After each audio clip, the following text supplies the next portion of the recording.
Hello guys, ito gumagawa ulit ako ng giant flowers organza fabric.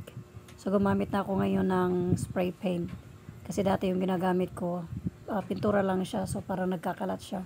So yan, trinay ko siya na spray paint naman para maganda yung result niya, yung parang hindi siya buo-buo. So as you can see, hindi siya buo-buo. Maganda yung kanyang result.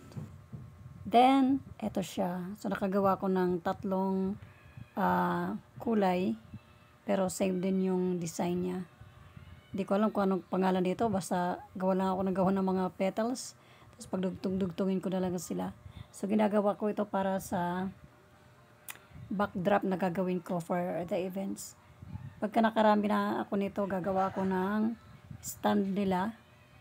Yun yung support para kung saan ko siya pwedeng lagay. Sample lang para makapagpa-rent ako or makapagbenta ng mga giant flowers at saka butterflies. Thank you guys for watching. Bye-bye!